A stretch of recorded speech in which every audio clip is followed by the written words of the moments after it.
गर्भवती बिल्किस से दुष्कर्म, उनके परिवार की हत्या करने वालों को किस कानून के तहत मिली रिहाई? बिल्किस बानो केस। दोषियों की रिहाई के बाद बिल्किस बानो और उनके परिवार ने इस फैसले पर निराशा जताई। बिल्किस ने अपनी और परिवार की सुरक्षा की भी मांग गुजरात सरकार से की है। वहीं रिहा होने के बाद दोषियों का फूल माला पहनाकर और मिठाई खिलाकर स्वागत किया गया। गुजरात के गोधरा में उम्र कैद की सज़ा काट रहे 11 दोषियों को 15 अगस्त को रिहा कर दिया गया। ये सभी बिल्किस बानो से सामूहिक दुष्कर्म और उनके परिवार के 7 लोगों की हत्या के मामले में सज़ा काट रहे थे। दोषियों की रिहाई के बाद बिल्किस बानो और उनके परिवार ने इस फैसले पर निराशा जताई। बिल्किस ने अपनी और परिवार की सुरक्षा की भी मांग गुजरात सरकार से की है। बिल्किस बानो कौन है?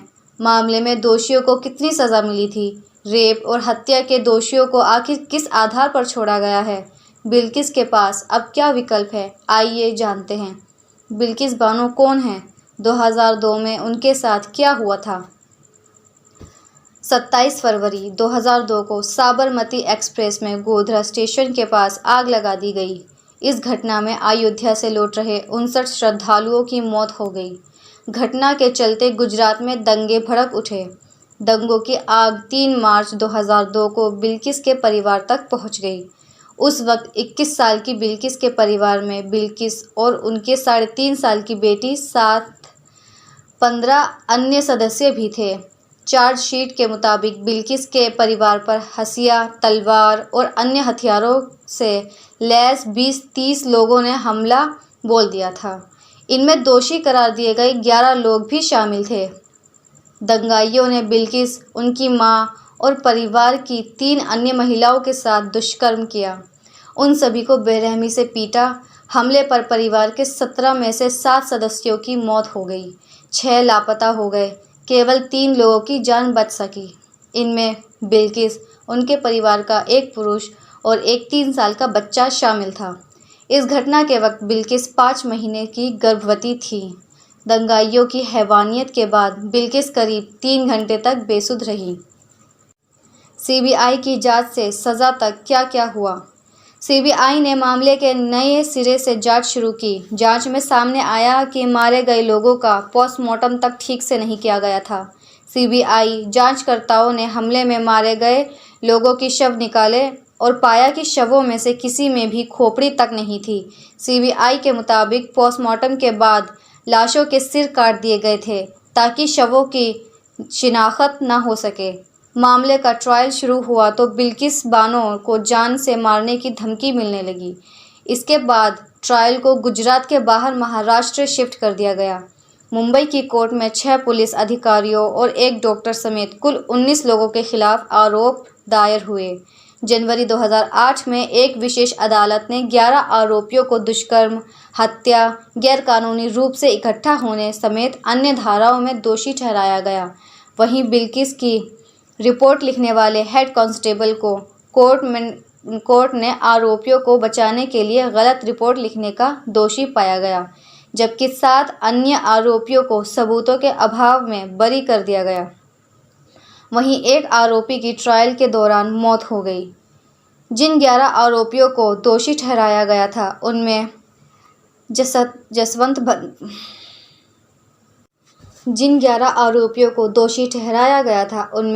भाई नाई, गोविंद भाई नाई, नरेश कुमार मेराधिया, मृतक शैलेश भट्ट, राधेश्याम शाह, बिपिन चंद्र जोशी, केसर भाई वोहानिया, प्रदीप वोहानिया, बाका भाई वोहानिया, राजू भाई सोनी, नितेश भट्ट, रमेश चंदना और हेड कांस्टेबल सोमा भाई गौरी शामिल थे। जसवंत, गोविंद और नरेश को बिल्किस से दुष्कर्म किया था। वहीं शैलेश ने बिल्किस की बेटी सालेहा को ज़मीन पर पटक कर मार डाला था। मई 2017 में बॉम्बे हाई कोर्ट ने सामूहिक दुष्कर्म मामले में 11 लोगों की आजीवन कैद की सज़ा को बरकरार रखा। वहीं पुलिस वालों को डॉक्टर समेत बाकी 7 लोगों को बरी कर दिया। अप्रैल 2019 में सुप्रीम कोर्ट ने गुजरात सरकार को आदेश दिया कि वो बिल्किस को 2 हफ्ते के अंदर 50 लाख रुपए मुआवजे के तौर पर दें। घटना के बाद क्या हुआ? घटना के बाद बिल्किस लिमखेड़ा पुलिस स्टेशन पहुंची, जहां उन्होंने शिकायत दर्ज कराई। सीबीआई के मुताबिक शिकायत दर्ज करने वाले हेड कांस्टेबल सोमा भाई गौरी ने भौतिक तथ्यों को दबाया और बिल्किस की शिकायत को तोड़ मरोड़ कर लिखा। यहां तक कि उन्हें मेडिकल जांच के लिए सरकारी अस्पताल में तब ले जाया गया जब वो गोधरा के राहत कैंप में पहुंची। राष्ट्रीय मानवाधिकार आयोग और सुप्रीम कोर्ट के दखल के बाद बिल्किस का मामला सीबीआई को जांच के लिए स्थानांतरित कर दिया गया। Bilkis Bano file, photo, PTI, rape और हत्या के दोषियों को आखिर किस आधार पर छोड़ा गया है? 11 दोषियों में से एक राधेश्याम शाह ने सुप्रीम कोर्ट में सजा माफी के लिए याचिका दायर की। कोर्ट ने गुजरात सरकार को याचिका पर फैसला लेने को कहा।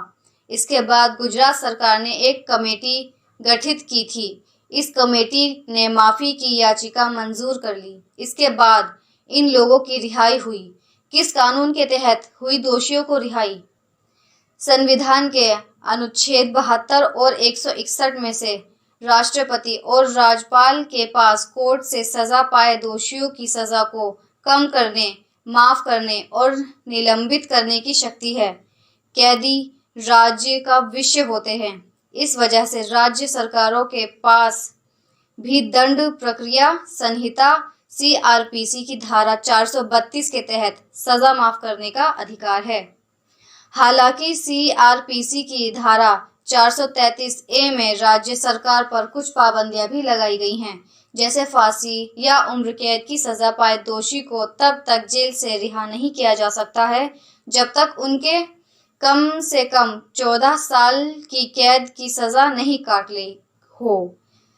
सजा माफी की याचिका लगाने वाले राधेश्याम को जेल में 15 साल 4 महीने हो चुके थे। बिल्किस के पास अब क्या विकल्प है? बिल्किस चाहे तो सरकार के इस आदेश को हाई कोर्ट या सुप्रीम कोर्ट में चुनौती दे सकती है। सरकार के इस आदेश को किसी भी अन्य सरकारी आदेश की तरह ही चुनौती दी जा सकती है।